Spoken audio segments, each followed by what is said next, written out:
Halo semuanya, welcome back to Your Special Podcast bersama saya, Wina, jadi host kalian. Dan hari ini kita kedatangan special guest, Ko Iriko. Thank you for coming, Ko. Thank you juga Wina udah diundang. Iya, dan Ko Iriko ini adalah konsultan spesialis ya. Senior consultant. Senior consultant di Leadersource, ya. Dan dia juga pendiri Luar Dalam Podcast. Jadi kita mau tahu apa sih dan keseharian Ko Iriko ngapain aja. Oke, let's start. Ko Iriko, thank you for coming loh. Sama-sama. Iya, pasti Ko Iriko kan sibuk banget nih. Aku lihat di sosial media, Ko Iriko baru dari Ambon ya. Iya, jadwalnya lumayan padat. Lumayan padat ya. Mungkin Ko Iriko bisa memperkenalkan diri, terus Ko Iriko kesehariannya ngapain aja? Oke, jadi kalau aku itu aku bekerja sebagai senior consultant dari Leadersource Indonesia. Ini lihatnya ke sana aja ya berarti. Iya, boleh. Senior consultant Leadersource Indonesia. Terus di sana tugasku itu adalah bekerja sama dengan gereja, organisasi Kristen, sekolah. Intinya sih audiensnya yang orang yang percaya Yesus untuk dibantu menjadi pemimpin yang sehat lewat training dan long term coaching dan mentoring. Gitu. Jadi kesehariannya ya meeting di Zoom, ketemu orang, terus assessment needs-nya mereka, lalu kira-kira dari gaps yang ada aku bisa bantu apa lewat training, long term coaching dan mentoring. Terus ya aku full time dad juga, asuh anak teens dan preteens 13 dan 10, istri 1. Terus puji Tuhan kerja di rumah, work from home, flexible working hours. Jadi ya pretty much gitulah. Kok bisa sampai sekarang ke titik sekarang jadi apa istilahnya konsultan di Leadersource, itu awal mulanya gimana kok? Terus dulu kuliahnya apa? Mungkin kok bisa ceritain lagi background Koko seperti apa? Ya, mudah-mudahan cukup singkat ya. Jadi aku tuh kan dari umur 16 tahun tuh kan udah pelayanan di youth. Sebelumnya itu aku dari umur berapa? Umur 6 gitu ya di sekolah minggu sampai umur 16 tahun.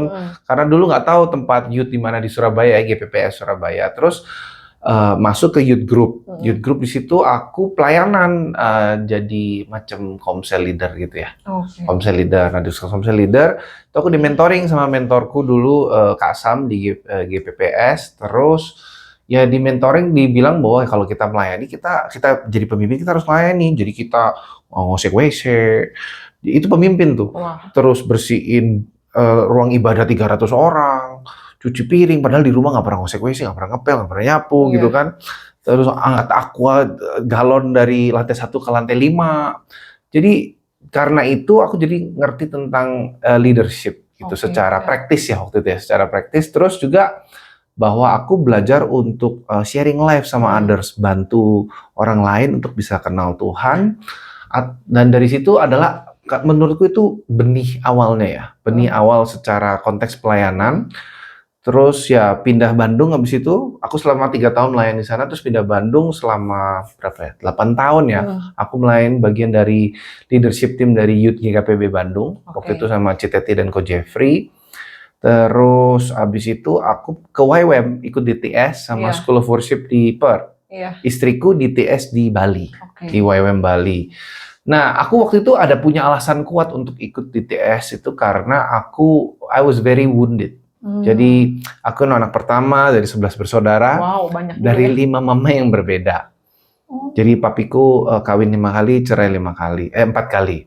Nah, karena ya kurang lebih konteksnya seperti itu bikin aku itu very bitter ya, painful, dan aku tahu bahwa aku tuh terluka dan aku perlu bantuan untuk bisa pulih karena aku nggak bisa beroperasional dengan baik, dan aku sadar itu.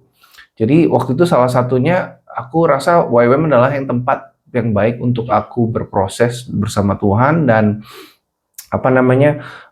kenal Tuhan ya, lalu proses my healing dan waktu itu akhirnya ketemu Tuhan, puji Tuhan, aku bisa mengampuni, bisa menerima diriku, bisa menerima pengampunan Tuhan, bisa mengampuni orang lain, intinya gambar diri pulih. Itu baru proses awal ya, kan masih terus kan sampai sekarang. Terus baru tahu tujuan hidupku. Terus kalau aku tahu tujuan hidupku, aku waktu itu tujuan hidupku itu yang aku tahu adalah preparing the nation ya, khususnya Indonesia untuk supaya bisa kenal, bisa menghidupi the right Christian the right biblical worldview. Jadi cara pandang Alkitab yang benar itu aku pengen supaya ada di bangsa Indonesia waktu itu umur 27 ya. Nah itu walaupun waktu itu kalimatnya nggak kayak gitu ya, agak blur-blur gimana, tapi makin lama makin jelas gitu kan. Nah dari situlah menurutku awal mulanya kenapa aku melakukan apa yang aku lakuin sekarang. Starting pointnya dari purpose itu sih. Dan itu hanya bisa terjadi ketika aku beres dengan luka-lukanya, kenal Tuhan, walaupun masih ongoing proses. Ya itulah kenapa aku pilih karirnya kalau sekarang ini ya. Nah sebelum ini tuh aku di Christian Vision. Christian Vision aku led the team selama 6 tahun. Itu fokusnya penginjilan. Kan. Terus, tetapi juga terlepas dari itu, hampir semua pekerjaanku tuh benang merahnya itu adalah aku building leaders sih. Dan itu aku kalau lihat lagi dari aku umur 16 tahun, emang aku udah building leaders. Ya kalau building leaders kan mungkin bukan terms yang umum ya. Ya bahasanya itu mentoring, kombinasi mentoring, coaching, training, counseling, ya pokoknya ngobrol sama orang terus gimana orang itu bisa mencapai potensi maksimal mereka. Itu mungkin bisa dibilang itu yang aku lakukan secara bahasa yang orang bisa mengerti. Dan sebelumnya lagi aku sempat di gereja lokal juga GKPB, sampai sekarang juga masih berjemaat.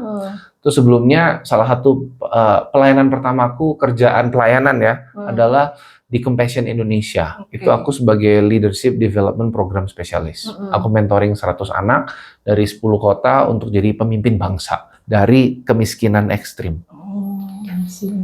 Itu. Wah luar biasa banget ya pengalaman Ko Eriko ya. Itu puji udah Tuhan. melalang buana dan udah gak ada rencana kayak gitu juga gitu. Jadi Ko Eriko benar-benar udah fulfill the purpose ya, dan juga sedang menjalani purpose itu kan. Aku nggak berani bilang aku udah fulfill the purpose sih. Kalau aku udah fulfill the purpose mungkin aku udah mati.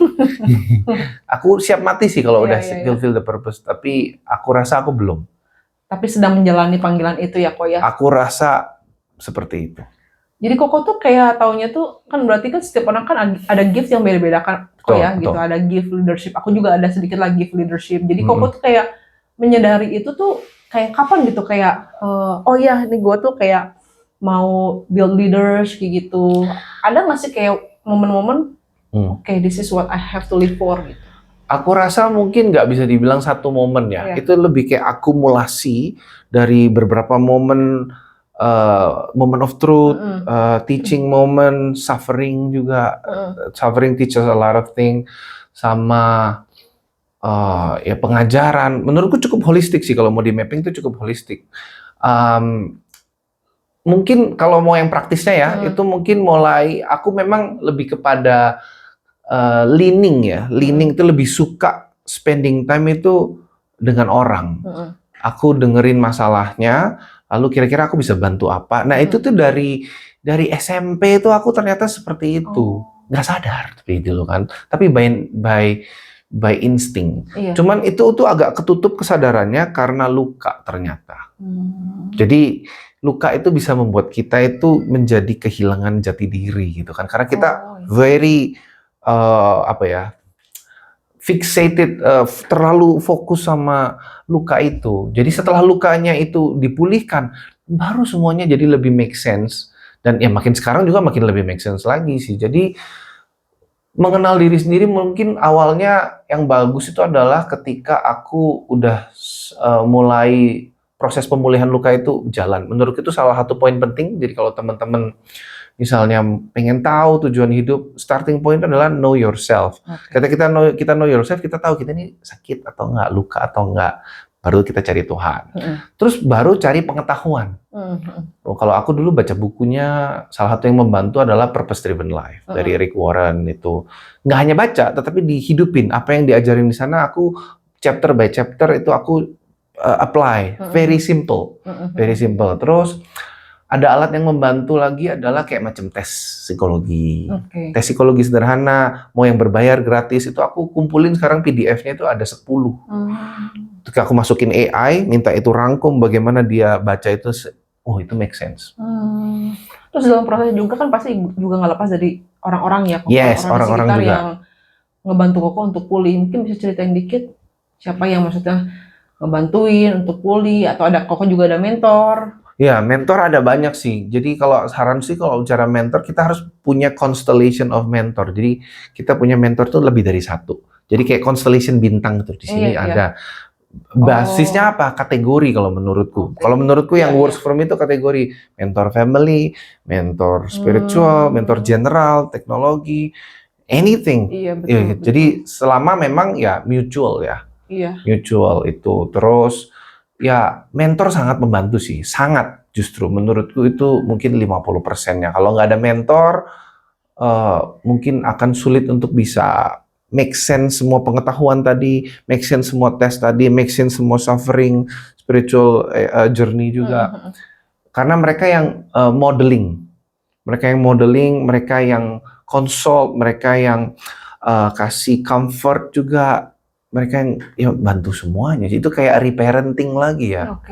Kalau buat konteksku ya. Dari semua orang itu siapa sih yang paling menginspirasi hidup Koko? Paling kalau mau dibilang semua punya bagiannya masing-masing, tapi kalau bilang paling besar itu adalah Citeti dan Ko Jeffrey. Oh, Citeti dan Ko Jeffrey. Mereka dulu juga YWAM. oke. Mereka dulu youth pastor di GKPB Bandung, tapi sekarang mereka udah go abroad. Gitu. Terus kalau flashback dulu kehidupan Koko dulu sampai sekarang gimana? Koko merasanya oke, aku udah pulih, aku udah lebih baik. Gimana maksudnya kayak transformasi Koko menurut Koko gimana? Prosesnya gitu ya. Iya. Ya kalau dibilang aku dulu tuh minder. Oh. Karena kan nggak banyak dapat affirmation dari papa mama. Malah dapatnya itu ada banyak hal yang negatif lah. Negatif juga nggak hanya dari papa mama tapi dari keluarga inti juga, keluarga extended family juga. Jadi aku bisa dibilang nggak lahir di lingkungan keluarga yang cukup sehat. Dan itu sangat mempengaruhi kalau secara psikologis, setelah belajar jadi tahu ya, setelah belajar bahwa oh ternyata ini toh yang membuat aku menjadi seperti ini.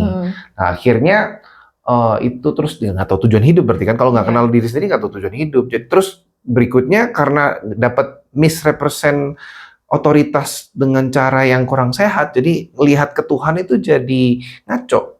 Kayak gerhana matahari itu kan bumi, bulan, matahari. Bulan ini orang tua atau keluarga.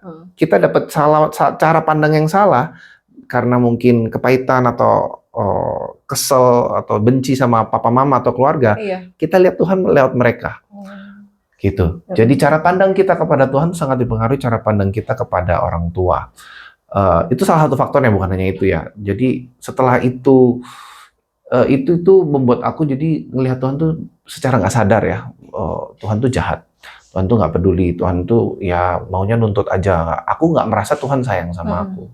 Ya singkat cerita perubahannya ketika aku pas di Perth itu belajar untuk mengampuni papa mama, terus dapat cara pandang yang benar tentang karakter Tuhan, bahwa Tuhan itu ya nggak seperti yang aku tahu. Ternyata yang aku tahu itu adalah informasi yang kurang lengkap tentang Tuhan. Setelah aku paham informasi yang lengkap tentang, at least cukup lengkap ya, mungkin nggak semuanya lengkap ya, cukup lengkap tentang Tuhan dari Alkitab, nah itu merubah cara pandangku. Jadi aku melihat Tuhan, oh ternyata Tuhan itu kayak gitu ya.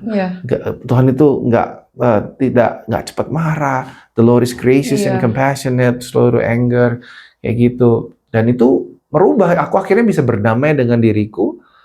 Aku tahu siapa diriku dalam Tuhan, identitasku, dan itu bikin aku bisa lihat, oke, aku mau kemana tujuan hidupnya, dan mulai melangkah ke sana. Dan dari situ, skill-skill, kompetensi, karakter itu mengikuti di proses juga. Jadi turning point dalam hidup Koko sebetulnya waktu pas di Perth ya, waktu di YWAM diproses. Iya, mungkin bisa dibilang the biggest turning point. Karena ada several banyak akumulasinya, karena cukup messed up juga. Iya, soalnya aku juga waktu diproses ya, karena kan aku juga pelayanan lama gitu ya, kok ya SMP itu aku tuh dari Katolik jadi Kristen kan, kenal Tuhan di GBI dan segala macam. Terus waktu ternyata ketika aku melayani segala macam, ternyata ada hal-hal juga yang perlu diberesin. Nah, which is aku juga nggak sadar. Aku pikir aku udah baik-baik aja karena aku udah ikut kelas pengajaran, udah melayani musik segala macam lah, udah oke lah, gitu kan. Sampai pada satu titik itu waktu itu ikut DTS itu, tapi di Bandung sih aku. campus ministry gitu Iya. kan. Kemudian aku waktu itu kurang terima karena kenapa sih kasih Tuhan, anugerah Tuhan tuh gratis, seperti kita nggak perlu mengusahakan, tapi kita dapat. Itu buat aku nggak aneh gitu, karena papaku udah nggak ada, kemudian aku tuh kayak harus working hard gitu to get something. Iya. I think also for me, untuk dapat kasih Tuhan, anugerah Tuhan juga aku harus working hard. Yes. Nggak bisa oke, terima aja. Hah? Itu kayak nggak masuk akal. Nah itu juga aku perlu proses sih untuk pemulihan, dan sekarang aku bisa emang kasih Tuhan tuh memang diberikan secara cuma-cuma dan aku cuma terima aja. Itu konsep pola pikir itu aja aku perlu proses untuk sampai ke titik itu gitu. Betul. Gitu. Jadi sangat mengubahkan banget ya apa yang kita pikir dulu gitu kan, mungkin tentang orang tua kita sebelum kita dipulihkan, sangat pengaruh banget ya dalam kita mengambil keputusan dan cara kita lihat goal yang kita mau capai ke depan juga. Tapi setelah kita diubahkan Tuhan, kita lebih clear ya kok ya. Ya. Lebih clear dalam cara pandang kita, dan kita mau apa tuh lebih clear. Betul, gitu. puji Tuhan. Iya. Terus Koko bisa share sedikit nggak tentang leader source? Maksudnya kayak kan Koko kan training banyak leaders gitu kan. Mungkin Koko bisa ceritain ada nggak pengalaman-pengalaman yang mungkin menarik dan buat Koko tuh kayak ya feel alive ya, bener-bener enjoy to be in this position. Ya, jadi karena memang sebenarnya kan ini adalah kulminasi atau kristalisasi dari semua pengalamanku dari aku remaja, terus di Compassion, di gereja, di Christian Vision, dan yang terakhir currently sekarang aku nggak bilang yang terakhir sih, tapi currently adalah di Leader Source gitu. Menurutku ini adalah salah satu irisan antara job description dan my strength. Itu irisan terbesarnya di sini. Jadi strengthku itu bahasanya tuh ngiris ke job description-nya tuh gede banget. Gede banget, dan itu adalah bagian dari, aku percaya itu adalah bagian dari panggilan hidupku juga gitu kan. Dan aku percaya bahwa panggilan itu bukan profesi sih. Karena kalau kita lihat di Alkitab, profesi itu kan nggak Tuhan Yesus profesinya tukang kayu. Siapa namanya? Paulus tent maker. Tapi panggilan mereka kan beda sama profesi. Jadi mungkin aku kasih konteksnya di situ. Jadi so far ini adalah yang terbesar. Jadi sehingga karena itu irisannya terbesar, aku sangat-sangat aku merasa bahwa pekerjaan ini diciptakan untuk aku. So far aku merasanya kayak gitu. Apalagi dengan tambahan konteks bahwa ini working from home, flexible working hours, itu sweet spot banget sih ya. Aku nggak tahu apakah aku akan nemuin tempat seperti ini lagi. Dan so far aku sangat-sangat grateful. Despite challenges, pasti ada challenges. Tapi hal yang bikin aku suka adalah karena I get to work with people. Basically yaitu aku bantu mereka untuk mereka bisa mencapai potensi maksimal mereka dalam Tuhan dengan alatnya yang biblical. Dan pada akhirnya itu bikin goal endingnya adalah transformation. Menjadi serupa dengan Kristus. Kita tahu kan menjadi serupa dengan Kristus itu kan sulitnya minta ampun. Dan lama. Tetapi dengan tools yang ada ini, yang tools itu biblical bahasanya, kalau kita download dari Alkitab terus nemu tools ini. Nah itu tuh. Itu yang bikin aku, kalau dibilang excited itu kayaknya understatement.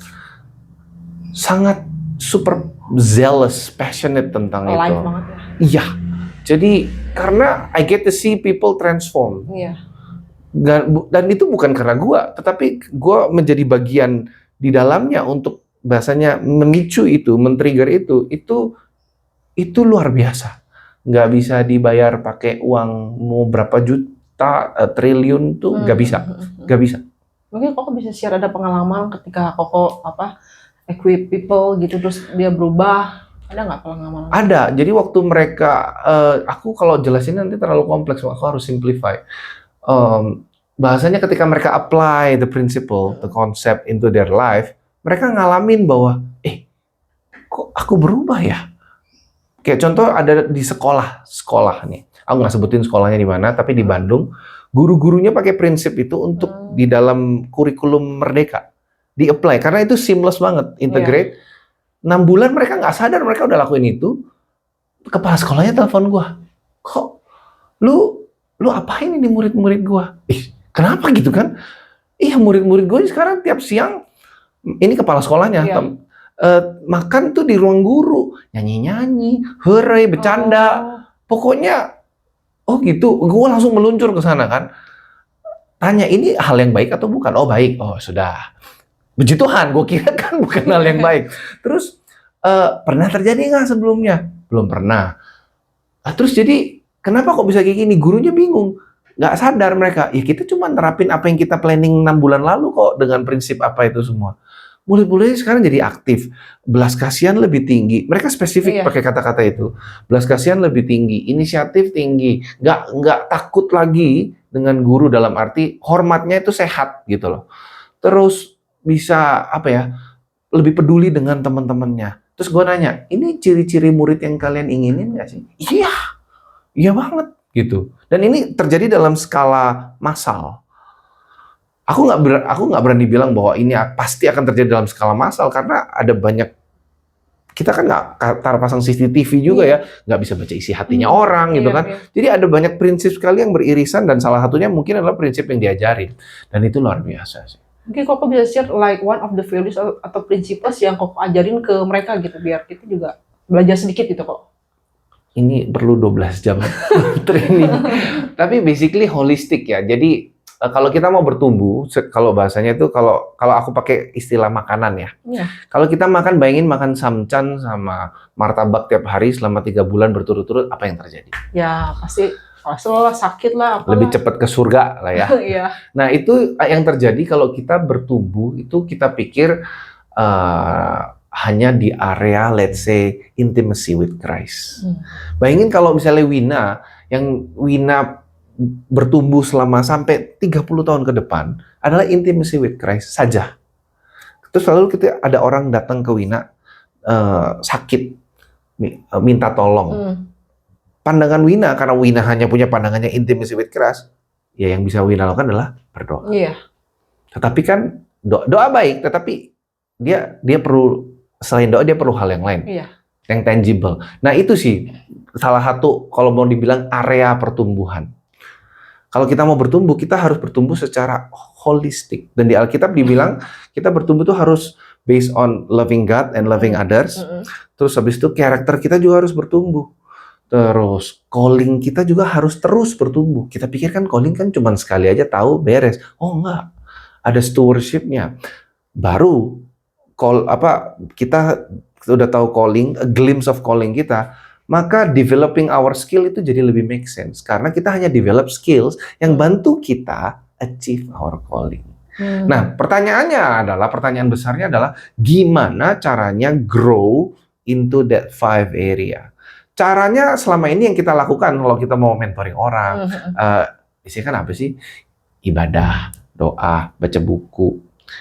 Kalau mau di mentoring punya teachable heart ya di mentoring. Tapi ya udah muternya ke sana aja kan. Nah, apakah hanya cara ini saja? Pertanyaan besarnya. Enggak. Di Alkitab kayak contoh ya, kita lihat bagaimana Yesus disciple disciples itu adalah dia sengaja bawa mereka ke tempat-tempat yang mereka ngalamin, kalau bahasanya Frozen itu into the unknown. Benar kan? Iya. Ke tempat yang mereka nggak pernah ngalamin, ke suatu hal yang mereka nggak ngalamin sebelumnya. Contoh, ngusir legion ke 2000 babi. Bayangin kalau kita ada di konteks abad pertengahan seperti itu, awal kayak gitu, nggak pernah lihat yang kayak gitu, kita kan serem banget ya. Iya. Terus, let's say, berjalan di atas air. Mana ada yang kayak gitu kan, badai ditenangin. Jadi itu adalah salah satu kalau gue bilang kategori kesulitan hidup, challenging assignment. Jadi kalau kita mau grow, kita harus challenge ourselves, kita harus challenge others. Karena growth itu tidak ada di dalam comfort zone. Growth itu hanya bisa ada dalam yang tidak uncomfort, kesulitan. Contoh kalau kita pengen bisa berenang, kita harus work hard untuk latihan mungkin 1 bulan, sehari 1 jam, dan itu painful. Tetapi at the end it's a good painful. Itu. But then nggak hanya itu saja, kita juga perlu learn from others. Let's say nggak harus mentor, tapi juga peers. Kita bisa belajar tentang banyak hal kalau kita teachable. But then apa yang kita pelajari juga harus based on the biblical truth, gitu kan? Iya. Harus ada dasarnya. Jadi bayangin kombinasi 3 tadi, suffering atau difficulties, uncomforting, learning from others, sama biblical truth. Tetapi itu juga kita juga perlu dapat biblical truths yang systematic. Dan juga nggak harus bahasanya apa ya, Puritan banget dalam arti hanya Alkitab saja, tetapi semua knowledge itu kan dari Tuhan. Iya. Nah, itu semua knowledge juga kita harus bisa adopt sesuai dengan konteks kita mau bertumbuhnya dalam hal apa, yang mana tetapi tetap harus align sama biblical truth. Nah, itu yang dinamakan cara bertumbuh secara holistik. Oke, ya. Di 5 area tadi. Iya. Itu sih. Jadi kalau misalnya teman-teman ada yang mau kayak ikutan, kayak maksudnya kayak training gitu, bisa kok ya, bisa kontak langsung gitu ya Kak? Boleh. Jadi trainingnya itu free. Dari Leadersource itu free, puji Tuhan free. Iya. Jadi artinya free itu nggak ada biaya pendaftaran, dan trainingnya itu on demand. Jadi harus dari teman-teman, misalnya teman-teman ada komunitas nih, 5-10 orang, nggak harus gereja ya, 5-10 orang dan mau bertumbuh konsisten, ya ikut, boleh ngobrol ke saya, DM di @erikotandayu atau @leadersource Indonesia.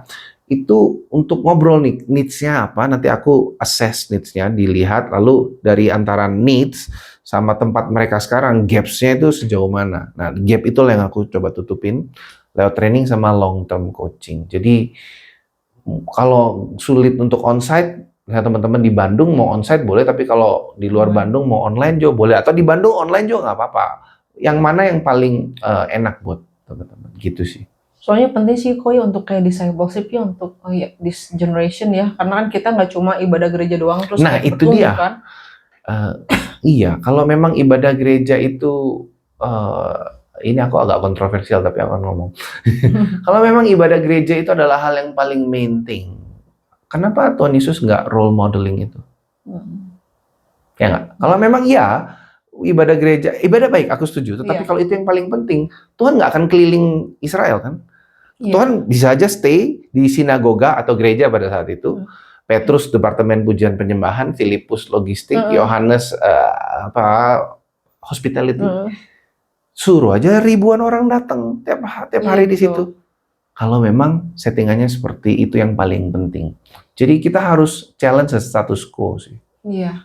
Jadi pentingnya buat teman-teman untuk kita juga dimuridkan ya. Nggak cukup kita ibadah gereja doang, tapi kita perlu komunitas untuk bertumbuh, karena kita bertumbuh nggak bisa sendiri ya kok ya, kita perlu namanya komunitas dan perlu namanya mentor, dan kita perlu cari mentor yang baik yang bisa membimbing kita untuk mengalami spiritual growth dalam kehidupan kita. Jadi kalau teman-teman merasa kayak nggak tahu tujuan hidup, mungkin lagi nggak ada, bingung nih mau sharing ke siapa, mungkin bisa kontak juga Koyariko, karena Koyariko always available meskipun dia sibuk, tapi available buat teman-teman semua. Jadi jangan ragu teman-teman untuk bisa langsung kontak buat teman-teman yang mungkin di sekolah atau di gereja atau di kantor ya, untuk kita belajar lebih lagi tentang prinsip-prinsip ini supaya hidup kita boleh bertumbuh dan lebih berbuah lagi. Betul kan kok?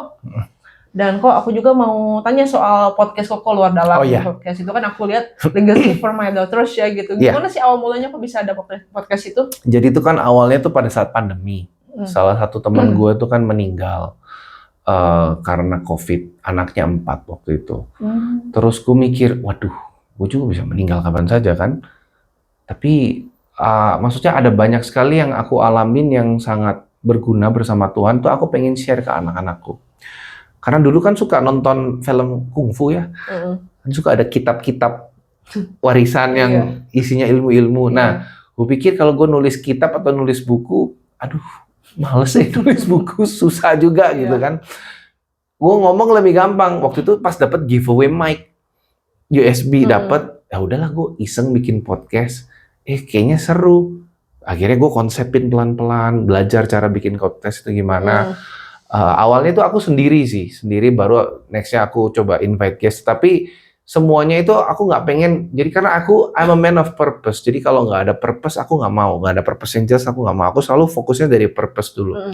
Jadi ini purpose-nya apa nih? Aku pengen anak-anakku itu belajar hal-hal yang gereja jarang bahas. Like what? Macam-macam. Let's say faith deconstruction. Pernah dengar istilah itu nggak?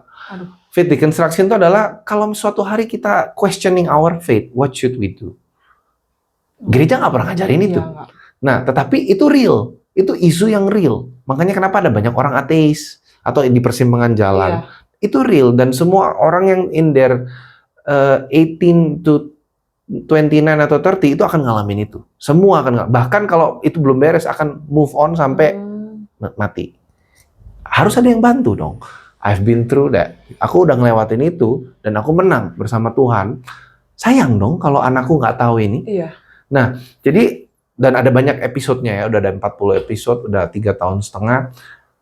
Ya, aku belajar untuk stewards. Jadi 1 bulan 1 atau enggak 2 bulan sekali, atau 3 bulan sekali tergantung kesibukan. Iya. Semua topik-topiknya tuh aku tulis dulu di draft. Semua hal yang kira-kira anakku nggak akan dapat di gereja. Karena kalau dapat di gereja, ya mereka bisa belajar dari gereja. Jadi aku nggak mau overlapping. Iya. Jadi ngundang guest pun aku akan kasih topik, kalian mau oke nggak ngomongin tentang ini, karena ini untuk legacy untuk anak-anakku. Nah, cuman waktu itu kan anakku waktu 2022 ya aku mulai podcast. Anakku kan ini 2021 masih kecil kan waktu itu, 7 tahun. Nah, mereka belum dengerin podcastku kan. Nah, aku kan punya ada beberapa menti kan. Ya waktu aku posting di IG apa semua, menti pada lihat, dengerin, bagus kok. Ya, oke, gue pikir ya oke lah, sambil nungguin anak gue gede, ya siapa yang mau denger ya boleh lah, karena memang tujuannya bukan untuk cari uang gitu. Jadi makanya aku tulis legacy for my daughters, blessing for others. Terus gitu. kalau dari anak-anak sendiri berarti udah pada dengar sekarang? Belum. Mungkin nanti 5 atau 6 tahun lagi. Ketika mereka kepentok pasti mereka akan cari sih. Mereka udah tahu. Gitu. Mereka udah tahu. Terus apa sih Kok tentang lo dalam podcast ini? Jadi Koko nyari topiknya ya kayak doa dulu gitu ya untuk dapetin. Karena topiknya emang aku lihat nggak biasa. Betul. Topik-topiknya agak dalam juga menurut aku sih gitu ya. Semuanya deep talk sih. Tepatnya deep talk, makanya sejam-sejam gitu atau at least setengah jam gitu kan. Sampai yang terakhir tuh podcast yang 2 orang cewek itu yang mereka about forgiveness ya Kok ya? Spiritual journey ya. Itu gimana Kok soal apa mereka bahasnya? Aku kalau nggak salah lebih kepada spiritual journey sih. Jadi gimana mereka bisa kenal Tuhan. Aku kenal Tuhan gimana. Jadi karena mereka juga punya podcast yaitu Seal Engine kan, spiritual journey-nya mereka. Gitu. Jadi fokusnya tuh bagaimana proses bisa kenal Tuhan sih. Jadi nyari topiknya basically ya aku jadi gini, dari YWAM tuh salah satu prinsip yang aku masih hidupi sampai sekarang dan terus adalah do first and then teach. Jadi aku hanya akan ngomong di podcast semua yang sudah aku menang. Kalau aku belum menang, aku nggak akan ngomong di situ. Dan aku juga pilah lagi dari semua yang aku menang ini, kira-kira mana yang belum dibahas sama gereja. Karena aku cukup punya banyak exposure terhadap gereja, jadi aku lumayan tahu apa-apa aja yang suka gereja biasa pasti muter-muternya sih ke situ-situ aja. Nah, hal-hal yang real di lapangan yang ada irisannya dengan pengalaman aku bersama Tuhan, nah itu aku bahas. Jadi dari semua pengalaman Koko dan Koko sekarang juga enjoy bekerja di Leadership dan lo dalam podcast, apa sih yang menjadi tantangan? Tantangan ya? Iya. Tantangan itu adalah mungkin salah satu yang paling quite common itu adalah complacent ya. Jadi merasa ya sudah cukup. Wajar lah ya manusia ya ketika ada dalam comfort zone. Nah itu tadi tuh. Kalau ada dalam comfort zone tuh nggak ada grow. Jadi tantangannya itu, tetapi aku sangat sadar, jadi salah satu aku mengatasi tantangan itu adalah aku selalu journaling tentang everything. Jadi, tapi yang paling krusial itu adalah tentang my self development. Dalam arti self development ini bukan kayak gimana gain skill ini itu, enggak ya. Di dalam kepalaku kalau aku bilang self development adalah gimana aku bisa semakin seperti Kristus. Nah, patokannya apa? Ada assessment. Nah, jadi itu aku assess myself every day. Ada toolsnya, harus pakai tools ya. Tapi toolsnya biblical, sehingga aku bisa lihat, oke, aku perlu bertumbuh dalam hal apa. Jadi semakin aku terus bertumbuh, jadi akhirnya tantangan itu justru jadi opportunities ya. Kedengarannya klise sih, tetapi ketika kita ngalamin itu punya mindset yang benar tuh jadi seru gitu. Terus rencana goal ke depan itu apa Kok? Ada rencana ke depan mau seperti apa? Ke depan belum tahu. Tapi tepatnya sih ya masih stewardship untuk yang ini. Aku ada beberapa ide yang aku sangat hold dear, sangat aku percayai, yang aku masih pengen wujudin gitu.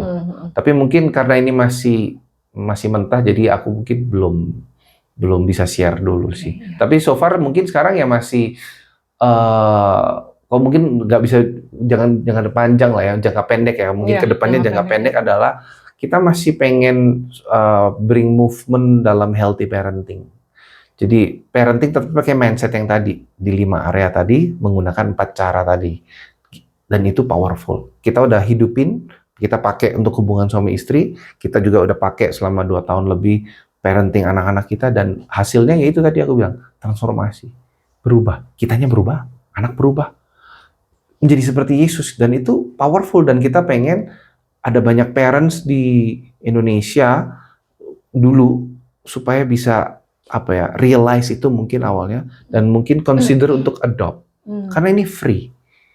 Jadi sayang banget, karena menurutku masalah kenapa iblis nyerang keluarga, karena kalau keluarga sehat, maka itu akan menghasilkan anak-anak yang sehat. Anak-anak sehat patokannya apa? Kita ambil Alkitab, Tuhan Yesus umur 12 tahun tuh dia udah diskusi, brainstorming, deep talk sama orang-orang kayak gitu. Jadi aku pengen semua anak umur 12 itu tahu tujuan hidupnya.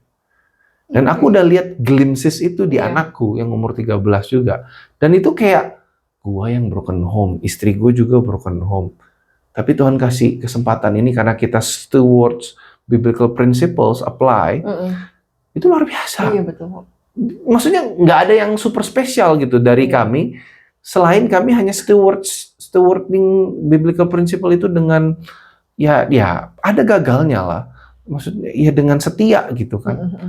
Kalau kan semua pasti bisa gitu kalau mau, dan nggak akan mudah sih pasti. Tapi memang perlu ya kok untuk kayak lebih untuk parents, orang tua juga dibekali gitu ya dengan hal ini, karena sepertinya sekarang ini iblis tuh kayak nyerang keluarga gitu. Aku merasa jadi banyak teman-teman aku di Bandung, di luar sana, yang dalam rumah tangga itu nggak baik-baik aja gitu loh, dan akhirnya anaknya jadi korban, dan akhirnya jadi fatherless generation seperti itu. Jadi kayaknya penting banget sih, mungkin next time bisa undang lagi Koko. Boleh.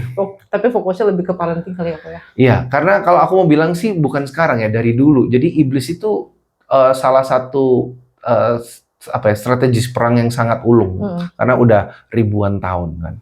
Jadi bayangin pengalaman ribuan tahun perang, tapi sangat taktiknya gimana. Nah, poin utama revelation pemahamanku bahwa kenapa kok ini taktik iblis adalah bagaimana Tuhan Yesus dicobai di Matius 4 ayat 3. Kalau kamu anak Allah, jika kamu anak Allah, maka rubahlah batu ini jadi roti. Yang perlu di-highlight adalah kenapa iblis ini udah tahu bahwa Yesus ini anak Allah, tetapi dia pakai jikalau engkau anak Allah. Berarti itu kan kayak questioning, bikin ragu. Kalau Tuhan Yesus tanda kutip insecure, oh Tuhan, iya, gue ini anak Allah atau bukan? Akhirnya dia akan berusaha untuk membuktikan lewat perbuatan. Tetapi kita lihat bahwa Tuhan Yesus sama sekali nggak membuktikan perbuatan. Nah, poin yang bisa ditarik adalah, kalau Yesus, yang waktu itu jadi manusia yang adalah Allah, diserang identitasnya, gambar dirinya. Nah, kira-kira kita ini gimana? Pasti kan, semua anak muda ngalamin krisis gambar diri. Dan itu adalah serangan iblis yang rutin. Nah, pertanyaan kita, dari mana kita dapat gambar diri kita? Pertama, kalau psikologis gambar diri itu dapat dari hubungan yang sehat, khususnya ini research yang baru, sama papa. Mama tetapi papa itu pengaruhnya luar biasa gede, mau cowok cewek, sebelum usia 13 tahun. Wah, kalau kita udah tahu kebenaran itu, kita bisa diam aja nggak sih? Nggak bisa. Maksudnya kebenaran itu nggak hanya satu statement itu ya. Kita tahu runutannya itu dampaknya gimana sih, dampak psikologisnya gimana, mentalnya gimana, dan itu proven secara sains. Dan kalau kita biarin TikTok yang disciple sana kita biarin YouTube, kita kasih game tanpa kasih konteks pengertian, mereka kira-kira nanti kalau gede jadi pemimpin, either punya position atau nggak punya position, how will they make their decision? Gimana mereka akan ambil keputusan dalam hidup? Let's say, pilih calon pasangan. Kalau salah pilih calon pasangan, kan disaster. Iya, betul. anaknya kasihan, hancur lagi. Anak yang hancur ini kira-kira kontribusinya ke masyarakat gimana? Bayangin kali 1 juta orang yang salah pilih. Wah, kan itulah. Jadi kalau Koko sendiri sebagai seorang bapak di keluarga gimana kok? Kan pasti juga kan ada tantangan ya. Oh, Kok, ya? jelas, jelas. Bisa sharing sedikit. Jadi ya yang paling penting awalnya adalah fondasinya adalah bangun hubungan baik dengan anak. Contoh jadi kayak gini. Aku mencoba mentranslate ulangan 6 ayat 6 sampai 7 itu secara kontekstual. Ajarkanlah kebenaran ini pada anak-anakmu pada saat engkau makan, tidur, perjalanan, dan lain sebagainya. Gue terjemahinnya adalah dalam satu hari, gue punya berapa windows of opportunity, berapa jendela kesempatan. Bangun tidur, berangkat ke sekolah, pulang sekolah, main bareng sore-sore, jalan bareng kalau belum sekolah. Kalau udah sekolah mungkin ya mungkin main game bareng. Atau ngantri pas lagi di Mixway, ngantri di Alfamart, atau lagi jalan beli sate, atau lagi nonton COC yang baru, Clash of Champion, atau lagi nonton MasterChef. Nah, kalau dihitung-hitung, kira-kira ada berapa windows of opportunities? 20 lebih kali ya. Nah, gimana kita bisa pakai windows of opportunities itu yang mungkin scale-nya adalah durasinya sekitar 30 detik sampai 1 menit. Kenapa kok 30 detik 1 menit? Ini ada alasannya. Lu kalau lihat handphone, TikTok atau IG atau story, lu tunggu berapa detik sebelum lu swipe ke sebelumnya? Kayaknya less than 10 second. Oh, 1 second. Nah, itu adalah bicara tentang attention span-nya kita itu berapa lama.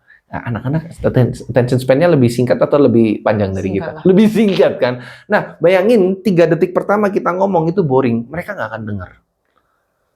Nah, se-intentional itu gua. Setelah tahu sainsnya gimana dan biblical truth-nya gua combine, gua 3 detik pertama gua ngomong sama anak gua, itu harus bisa grab their attention.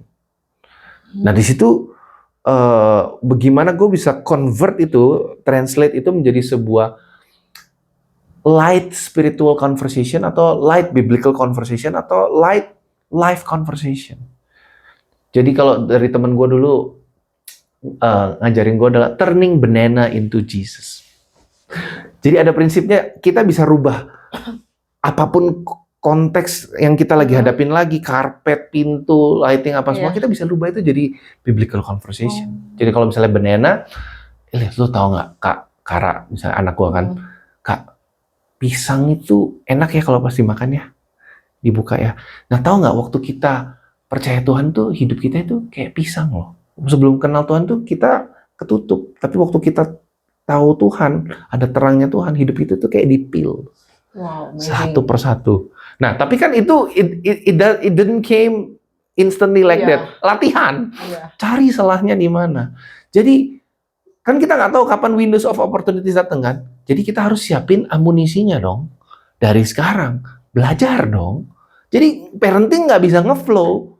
Parenting harus intentional. Once that moment came, kita harus bisa capitalize itu. Kita harus bisa manfaatin.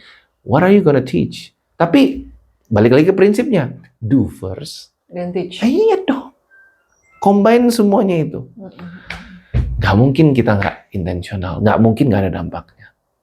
Wah, luar biasa banget pengalaman Ko Eriko, dan kayaknya juga kok sebagai orang tua harus banyak belajar. Mikir lagi kan?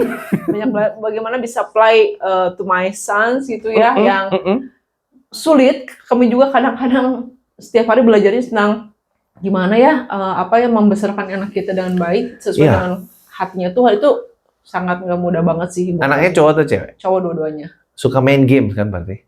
Suka nonton. Sambil nonton, misalnya dia nonton apa, Bluey atau Peppa Pig atau apa, ambil, kita harus perhatiin momen apa di Peppa Pig yang kita kira-kira bisa jadi teachable moment. Mami dulu juga pernah kasih Peppa loh. Tahu nggak Mami responnya gimana? Nah, make it an interesting question. Anak-anak suka kan storytelling kan? Oh gimana Mami? Oh Mami dulu kayak gini. Combine dengan experience sama Bible principle, tapi pakai bahasa yang sangat sederhana. Itu kita lagi bajak hati sama kita lagi tanam benih sedikit. Wow. Kayaknya kalau ngobrol sama Ko Eriko kayaknya nggak bisa 40 menit ya. Kayaknya bakal seharian ngobrol soal banyak hal. Dia udah banyak pengalaman. Mungkin Ko Eriko punya motivation like encouragement words buat anak-anak muda yang denger ini. Ya, encouragement-nya mungkin akan terdengar oversimplified, tetapi ini teman-teman, kalau teman-teman anak-anak muda ya, em, cari tahu Tuhanmu dengan kritis. Mungkin lebih tepatnya adalah kasih lihat Tuhan Allahmu dengan segenap akal budimu. Gua kan fokus ke akal budimu.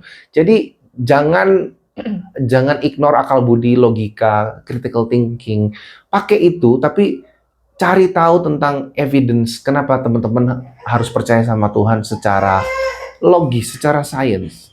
Itu dulu mungkin starting point-nya. Baru itu mungkin connecting the dot dengan spiritual. Karena kalau enggak, teman-teman kita akan apa ya?